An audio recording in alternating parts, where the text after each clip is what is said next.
ಕಾಶ್ಮೀರದ ಪಹಲ್ಗಾಮ್ನಲ್ಲಿ ಪ್ರವಾಸಿಗರ ಮೇಲೆ ನಡೆದಿರುವ ದಾಳಿಯನ್ನು ಇಡೀ ದೇಶವೇ ಖಂಡಿಸುತ್ತಿರುವಾಗ ಮುಖ್ಯಮಂತ್ರಿ ಸಿದ್ದರಾಮಯ್ಯ ಅವರು ನಾವು ಯುದ್ಧದ ಪರವಾಗಿಲ್ಲ, ನಮಗೆ ಯುದ್ಧ ಬೇಡ, ಶಾಂತಿ ಬೇಕು ಎಂದು ಹೇಳುವ ಮೂಲಕ ಈ ದೇಶದ ಜನತೆಯ ಸ್ವಾಭಿಮಾನಕ್ಕೆ ಅಪಮಾನವೆಸಗಿದ್ದಾರೆ ಎಂದು ಮಾಜಿ ಮುಖ್ಯಮಂತ್ರಿ ಡಿ.ವಿ. ಸದಾನಂದಗೌಡ ಅವರು ಆಕ್ರೋಶ ವ್ಯಕ್ತಪಡಿಸಿದರು.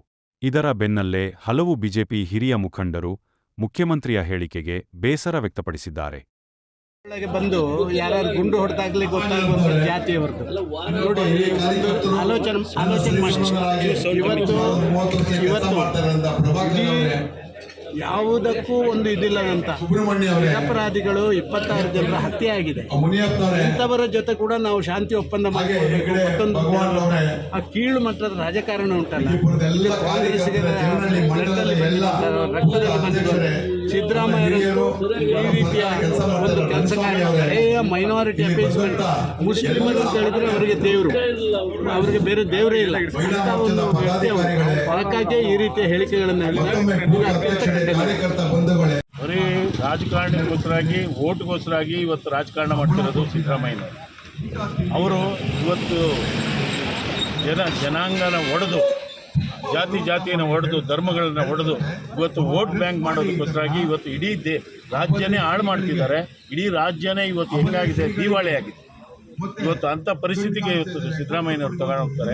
ಅವ್ರಿಗೇನಾದರೂ ಸ್ವಲ್ಪ ಬುದ್ಧಿ ಇದ್ದಿದ್ರೆ ಒಂದು ದೇಶದ ಬಗ್ಗೆ ಮಾತಾಡಬೇಕಾದ್ರೆ ಒಂದು ಒಳ್ಳೆ ಮಾತು ಮಾತಾಡಬೇಕು. ಇಡೀ ದೇಶ ಇವತ್ತು ಒಂದಾಗಿ ಇವತ್ತು ಪಾಕಿಸ್ತಾನ ಎದುರಿಸಬೇಕು ಅಂತಾರೆ.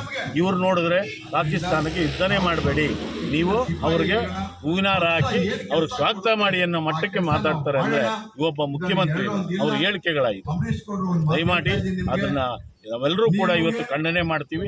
ಪ್ರತಿಯೊಬ್ಬ ಪ್ರಜೆನೂ ಖಂಡನೆ ಮಾಡಬೇಕು. ಅವರು ಬರೀ ಪಾರ್ಟಿ ವಿಚಾರ ಅಲ್ಲ, ಇದು ದೇಶದ ಪ್ರತಿಯೊಬ್ಬ ಪ್ರಜೆನೂ ಕೂಡ ಅದನ್ನು ಖಂಡನೆ ಮಾಡ್ತಾರೆ.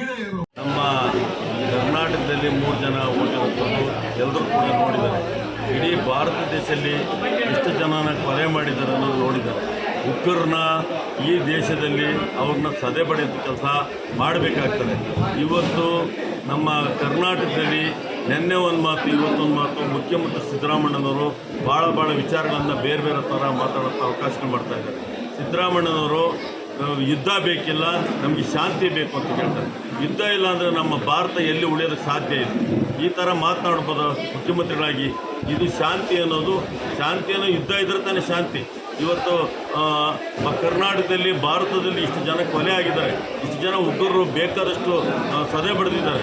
ಇವತ್ತು ಅವರಿಗೆ ಮನವರಿಕೆನೇ ಇಲ್ಲ. ಅವರಿಗೆ ಅದನ್ನು ಅರ್ಥ ಮಾಡಿದ್ರೆ ಯುದ್ಧ ಬೇಡ, ಶಾಂತಿ ಬೇಕು ಅನ್ನೋದು ಅವರಿಗೆ ಧಿಕ್ಕಾರ ಅಂತ ನಾನು ಈ ಮಾತನ್ನು ಹೇಳಕ್ಕೆ ಇಷ್ಟಪಡ್ತೀನಿ.